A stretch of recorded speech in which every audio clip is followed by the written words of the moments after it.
네, 여러분 반갑습니다. 보스턴 스마트치과의 김종엽입니다. 동영상 강좌라고 해서 조금 낯설기는 하지만 제가 준비한 내용 또 편하게 말씀드릴 수 있도록 하겠습니다. 오늘 제가 준비한 내용은 나의 상악동 거상술이라고 해서요. 오랫동안 제가 해오던 방법, 그리고 이제 최근에 제가 조금 생각이 바뀐 것들에 대해서 질문하고 답드리는 방식, 그리고 임상 케이스 중심으로 어렵지 않게 편하게 들으실 수 있도록 요점만 정리를 한번 해봤습니다. 모쪼록 즐거운 시간 되시고 선생님들 임상에 도움이 되는 그런 시간이었으면 좋겠습니다. 네, 그러면 이제 천천히 시작해 보도록 그렇게 하겠습니다. 먼저 상악동 거상술과 관련돼서 여러 가지 그 환자를 볼 때 저희가 고민이 있습니다. 동시에 식립을 할지 아니면 상악동 고리식술만 하고 다음 기회에 임플란트를 심을지, 그리고 크레스탈 접근, 그러니까 흔히 저희가 말하는 치조정 접근으로 임플란트를 식립할지 아니면 측방 접근으로 임플란트를 고리식과 임플란트 식립을 할지 고민하게 됩니다. 그리고 요즘은 너무 많은 기구를 선택할 수 있기 때문에 어떤 기구를 사용하는 것이 좋은가, 그리고 어떤 그래프트 머티리얼을 사용하는 것이 좋은가, 그리고 상악동 고리식을 동반할 때 어떤 임플란트를 사용하면 좋을 것인가에 대해서 고민이 되고, 그리고 치료계획 단계에서 선택해서 환자들한테 설명이 돼야 되는 그런 것들이 있겠습니다. 먼저 동시에 식립, 임플란트 식립과 상악동 고리식을 동시에 하는 방법과 나누는 방법은 측방 접근을 하더라도 초기 고정을 얼마나 얻을 수 있느냐에 따라 결정하시면 되겠다고 생각이 됩니다. 치조정 접근 그리고 측방 접근을 선택하는 것은 차차 이제 말씀을 드릴 거고요. 그 밑에 어떤 기구를 사용할 것인가, 그리고 어떤 그래프트 머티리얼을, 그리고 어떤 임플란트를 사용할 것인가에 대해서도 차차 제 말씀 중에 정리해서 말씀드리도록 하겠습니다. 먼저 상악구치부라는 곳을 보면 그 상악동이 함기화되면서 많이 공간을 차지하기 때문에 실제로 임플란트를 심기 위한 수직적인 가연골이 부족한 경우가 많습니다. 물론 수평적으로도 부족한 경우도 있겠죠. 그 다음에 골질이 다른 어느 곳보다 더 불량합니다. 이전의 보고에 따르면 상악구치부의 임플란트 실패율이 가장 높았던 것을 아마도 골질과 관계됐다고 선생님들 해석하고 계신 것 같습니다. 그 다음에 혼재된 골질이 있는 경우가 많습니다. 이른바 그 아주 성긴 D4본과 그리고 골질이 아주 좋은 코티칼이 혼재되어 있는 D1이 혼재되어 있는 경우가 많이 있습니다. 그 다음에 이제 상악동에 다양한 병변이 있는 경우를 임플란트 식립을 하려고 보면 만나게 되고요. 그리고 인터오클리알 디스턴스, 교합 공간이, 치아를 디스플레이 하고 싶은 할 수 있는 그런 교합 공간이 너무 크거나 너무 작거나 하는 경우들도 만나게 됩니다. 그 다음에 잘 아시는 것처럼 사람은 클래스 3 레버죠. 3종 지렛대이기 때문에 구칩으로 갈수록 교합력이 집중됩니다. 그래서 여러 가지 불리한 상황들이 많은 곳이 상악구치부라는 곳이고요. 이렇게 이제 그림을 하나 그려봤습니다. 그래서 상황을 가정해서 보면 가연골이 예를 들어서 이렇게 몹시 부족한 상황이 있고 저희가 임플란트를 심고 싶다. 이러면은 사실은 선택할 여지가 별로 없을 겁니다. 측방 접근을 저희가 선택해서 고리식을 하게 되고요. 이 고리식 이후에 임플란트를 심을 것인가 말 것인가는 초기 고정을 얻을 수 있느냐 없느냐에 따라서 결정을 하시면 되겠다 하고 생각을 합니다. 이런 경우는 어떨까요? 뭐 애매하게 남아 있습니다. 6mm, 8mm 이렇게 남아 있는 경우라면 이전에 저라면 10mm 임플란트를 식립하려고 노력을 했을 것 같고요. 그러려다 보면 조금 무리가 되더라도 측방 접근을 라테랄 어프로치를 통해서 상악동의 전 측벽에 안테리오 라테랄 월이죠. 안테리오 라테랄 월에 골창을 만드는 측방 접근 방법으로 임플란트를 고리식을 하고 임플란트를 식립할 것 같습니다. 그런데 만약 8.5mm 임플란트를 식립하려면 상황이 좀 바뀔 수 있습니다. 무슨 말씀이냐면 저희가 이식을 해야 될 양이 뭐 2mm에서 3mm 밖에 되지 않기 때문에 이러면은 오히려 크레스탈 어프로치를 선택하는 것이 더 환자를 위해서나 술자를 위해서, 그리고 이제 들어가야 될 재료를 생각하면 양을 줄일 수 있기 때문에 오히려 측방 접근보다는 저희 흔히 쉬운 기구들로 할 수 있는 치조정 접근, 크레스탈 어프로치가 더 바람직하다고 할 수 있겠습니다.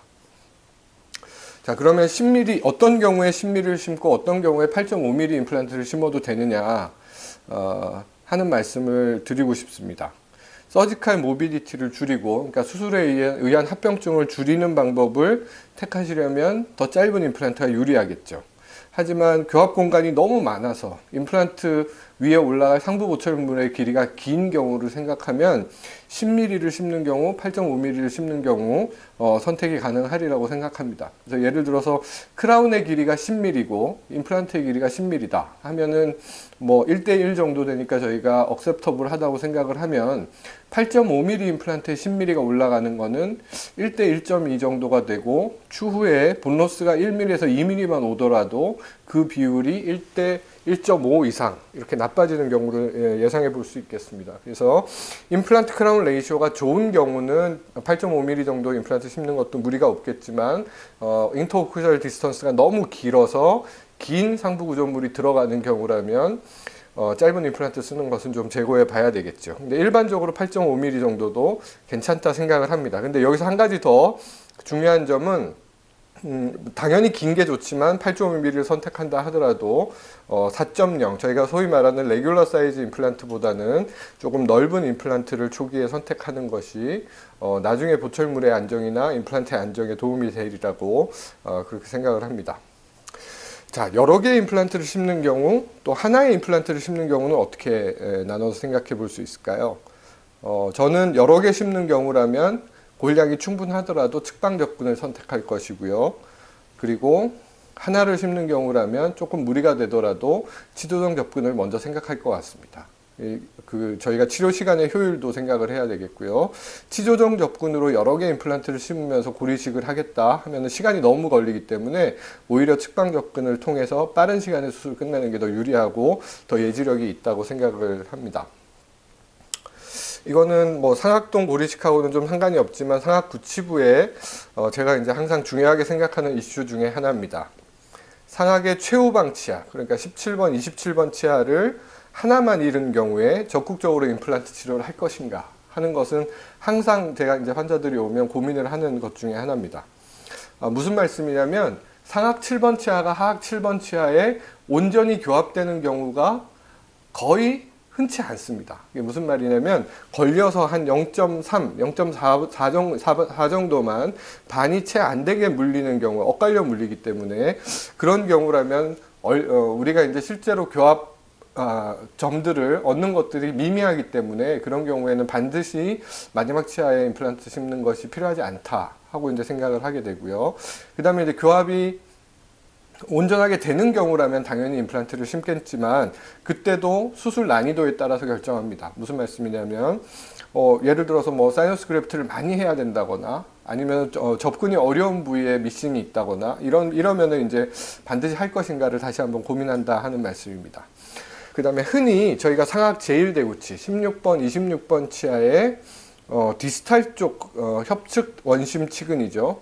디스토 버칼 루트가 항상 원심 쪽으로 이렇게 벌어져 있는 경우가 많기 때문에 이거를 그 임플란트 식립하려다 보면 드릴이 손상을 주는 경우들을 또 보게 됩니다. 또 이걸 피하려고 임플란트를 너무 뒤쪽으로 기울여 심게 돼서 결국은 상악 7번 치아에 숨겨진 임플란트의 근심 쪽에 미지알 캔틸리버가 너무 많이 걸려서 생역학적으로 또 분리해서 기계적인 문제를 야기하는 경우도 볼 수 있습니다. 이런 다양한 경우들을 다 고려해서 실제로 이 치아가 상악 7번 치아, 17번, 27번 치아 단일 치아 미싱인 경우에 임플란트를 수복했을 때 얻을 수 있는 득이 더 많은가 아니면 그걸 극복하기 위해서 우리가 너무 어려운 과정을 거치진 않는가 하는 것들을 고려해서 마지막 치아를 수복하고 있습니다. 예를 들어서 16번, 17번, 뭐 26번, 27번 이렇게 상악 대구치 2개가 빠졌다. 그러면 데피니티브하게 임플란트 치료를 하고 있습니다. 하지만 최후방 치아 하나가 빠졌을 때는 반드시 고려하지 않는다 하는 점 말씀드립니다. 자, 우리가 이제 임플란트를 식립하려고 보면 당연히 좋은 위치에 임플란트를 심어야 되고요. 저희의 목표는 아마도 합병증이 적으면서 오랫동안 성공적으로 유지하는 것일 겁니다. 그러기 위해서 이제 선생님들 잘 아시는 것처럼 흔히 치아가 있어야 할 곳에 해부학적 구조물들을 고려해서 임플란트를 식립하게 됩니다. 그래서 저는 좋은 임플란트를 식립하는 방법이 뭐냐 하면 PDL이라고 얘기합니다. PDL은 자연치아하고 임플란트를 다르게 하는 치주인대의 페리오돈탈 리가멘트의 PDL이 아니고요. 적절한 곳에 적절한 깊이로 적절한 각도를 가지고 임플란트를 심었을 때 저희가 좋은 임플란트 식립이라고 부른다 하고 이제 얘기를 하고 있습니다. 간단한 케이스에서 이런 이제 좋은 패스 그리고 로케이션 그리고 좋은 뎁스를 얻기 위해서 제가 쓰는 간단한 툴을 하나 소개해 드리려고 합니다. 예, 간단한 경우에는 저는 선생님들 수술 키트마다 임플란트 수술 키트마다 가지고 있는 디렉션 핀들 있죠. 예, 디렉션 핀들을 저는 잘라 놓습니다. 그래서 끝부분이 좀 짧게 잘라 놓고 양쪽이 잘라져 있는 상태의 여러 개의 패러럴 핀을 소독해서 준비해 놓습니다. 그리고 모든 수술 키트에는 오토클레이브에 소독이 가능한 메탈 미러를 가지고 있습니다. 그 다음에 수술 키트에 드릴을 고정하기 위해서 만든 그 고무 패킹 있죠. 그거를 한두 개 빼놓습니다. 그렇게 이제 수술 준비를 하고 수술을 하게 됩니다. 자, 이렇게 상악 7번 치아 미싱이 됐습니다. 아까 제가 적극적으로 안 한다고 그랬지만 이 환자는 교합이 되는 상태였기 때문에 임플란트를 심게 됐습니다. 보시면은 저희가 가용한 고를 이렇게 이제 아웃라인을 그렸고요. 수술 뒤에 치도정 접근으로 수술했습니다. 수술하고 나서 임플란트가 식립된 모습입니다. 수술 전과 후의 임상 사진이고요. 이거는 제가 아까 말씀드린 잘라놓은 패러럴 핀을 적용했을 때 모습입니다. 이렇게 패러럴 핀을 잘라놓으면 잡고 그 오스테오토미 사이트로 옮겼다가 뺐다가 할 때는 좀 불편하지만 이 상태로 환자한테 물어보게 할 수 있습니다. 환자가 물었을 때 내가 식립하는 임플란트의 드릴 방향이 어디로 가는지를 확인하고 수술을 하실 수가 있습니다. 그리고 또 한 가지 더 아까 말씀드린 제가 메탈 미러를 본다 그랬는데요. 특히 여러 개 임플란트를 식립하는 경우에 얼마나 평행하게 드릴링이 되고 있는가를 평가할 때 그 미러를 보면 저희가 브릿지 프랩할 때도 프랩된 XCR 월드를 평가할 때 이렇게 이제 긴 미러를 대서 한 화면에 놓고 그 패스가 나오는지를 보잖아요. 예, 그런 것처럼 메탈 미러를 대서 패스를 평가하게 됩니다. 그리고 저 동그랗게 보이는 게 수술 키트에 들어있는 러버 링입니다. 그러니까 러버 패킹입니다. 저거를 빼서 보면 넓은 쪽은 8mm, 좁은 쪽은 6mm 정도 됩니다. 모든 수술 키트에 다 들어있고 항상 소독이 돼 있으니까 언제든지 제가 패스를 보거나 아니면 이 적절한 치아를 수복할 공간에 임플란트가 식립됐나를 이걸로 평가하게 됩니다. 그래서 아까와 같은 방법으로 임플란트를 식립하면 이렇게 적절한 위치에 적절한 수복물의 크기를 가질 수 있는 위치의 임플란트를 식립할 수 있게 됩니다. 자, 그 다음에 이제 어떤 임플란트를 사용할 것인가에 대한 얘기입니다. 특히 저는 기본적으로는 패러럴한 사이드를 가지는 아주 평행한 임플란트를 그다지 좋아하지 않습니다. 왜냐하면 드릴링이 너무 까다롭고 드릴링 고치려고 하면 처음부터 다시 돌아가서 드릴링을 해야 되기 때문에 그렇습니다. 그래서 저는 테이퍼한 임플란트를 좋아하는데 테이퍼한 임플란트는 한 가지 드릴링 중에 계속 그 디렉션이 바뀔 수 있기 때문에 시작해서 끝날 때까지 디렉션이 바뀌지 않도록 그 드릴링 패스가 바뀌지 않도록 주의를 좀 기울여야 됩니다. 하지만 이렇게 그 패러럴한 것보다는 수술 중에 앵귤레이션 고치기도 쉽고 앵귤레이션이 나빠지기도 쉽지만 고치기도 쉽고 또 익숙해지면 잘 다룰 수 있기 때문에 저는 이제 테이퍼한 형태의 임플란트를 좋아합니다. 특히 저희가 중요한 것은 임플란트의 로케이션이라고 하면 커넥션의 위치를 크레스트에서 어떻게 할 것인가를 결정하게 되는데 그때도 테이퍼하고 끝이 뾰족한 임플란트, 특히 이제 상악동의 임플란트를 심는 경우에는 끝이 뾰족하면서 테이프한 형태의 임플란트가 일반적으로 수술이 편하다 이렇게 느끼고 있습니다. 그래서 저는 특정 회사 임플란트를 사실은 아주 많이 사용하고 있습니다. 근데 이 임플란트를 제가 선택한 가장 좋은 장점 중에 하나는 셀프 콤팩션이 가능하고 그 다음에 초기 고정을 얻기 쉬운 임플란트이기 때문입니다. 그래서 요즘은 사실 그 국내 주요 임플란트 제조사들이 또 유통되는 임플란트들의 형태가 거의 점점점 비슷해지고 있습니다. 그래서 스레드가 굉장히 강조돼 있고, 그 다음에 초기 고정을 얻기 쉽고 셀프 컴팩션 가능한 임플란트들이기 때문에 그런 임플란트들을 상악 구치부에 적용하시면 될 거라고 생각을 합니다. 네, 그리고 연수회 때마다 혹은 또 사이너스 관련된, 사이너스 그래프트 관련된 강의 때마다 가장 흔히 듣는 질문 중에 하나입니다. 제가 보철 강의 하고 나면은 무슨 시멘트를 쓰시냐 하는 강의가 끝에 항상 나오듯이 어떤 고리식재를 사용하느냐, 사용할 것인가 하는 재료에 대한 말씀 많이 묻습니다. 근데 저는 이제 자가고를 얻을 수 있으면 최대한 많이 얻어서 믹스해서 쓰는 것이 좋겠다 생각을 하고요. 또 어떤 문헌에서는 자가골만 쓰는 경우 흡수가 너무 많다 하는 보고도 있습니다. 근데 그거는 얼마나 덴스하게 하느냐의 문제인 것 같고요. 근데 실제로는 얻고 싶어도 충분히 얻을 수 없기 때문에 저희가 할 수 없이 고일 대체 재료, 고리식재를 사용하게 됩니다. 근데 사용을 할 때 저는 이제 문헌상의 근거가 가장 많은 재료, 너무 새로 나온 재료들보다는 문헌상의 근거가 가장 많은 그런 재료들 선택하시는 게 좋겠고, 그리고 이제 최근의 추세는 다양한 고리식재들을 혼합해서 사용하고 있습니다. 그 다음에 또 한 가지는 특히 이제 저희가 상악동 고리식을 할 때는 그 이식재의 양이 많기 때문에 그 기회비용과 효과에 대한 것을 소위 말하는 가성비를 생각하지 않을 수가 없습니다. 그래서 보시면 뭐 문헌상에 가장 많이 나온 이종골로는 바이오스, 그리고 합성골로는 MBCP, 그리고 이제 MBCP 같은 경우는 요 최근에 조성을 조금 바꿔서 MBCP 플러스로 새로 나온 것으로 알고 있습니다. 그래서 뭐 이런 재료들을 선택하시면 되고, 잘 아시는 것처럼 이종골 이식재 가장 유명한 이 이식재가 너무 비싸기 때문에 뭐 가격을 생각하고 또 효과를 생각하면 또 국내에서 생산되는 이런 이종골 이식재, 이건 뭐 소뼈와 돼지뼈 이렇게 다르지만 하여튼 이런 것들도 선택될 수 있으리라고 생각을 합니다. 그래서 고리식재를 선택하실 때는 이런 기준으로 선택하시면 된다고 생각을 하고요. 그 다음에 이제 어떤 기구를 사용할 것인가에 대한 말씀을 좀 드리겠습니다.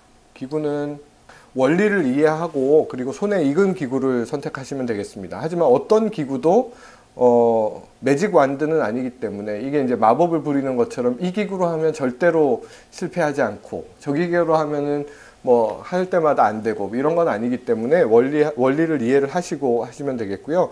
또 한 가지는 그 레스 인베이시브하고 환자한테도 손상을 적게 주고 또 수술도 빨리 할 수 있는 기구를 선택하시면 되겠습니다. 그 다음에 또 한 가지는 세척이 쉽고 가능한 사용 횟수가 많은 것들, 예를 들어서 다이아몬드 바보다는 카바이드 바가 훨씬 더 사용할 수 있는 횟수가 많아지니까요.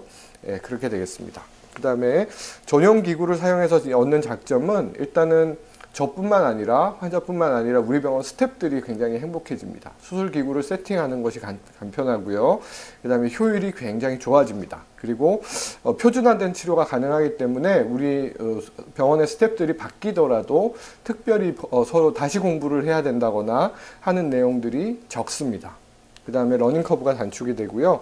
아무래도 스타퍼들이 잘 빌트인이 돼 있기 때문에 천공의 가능성이 감소한다, 이렇게 말씀을 드리겠습니다.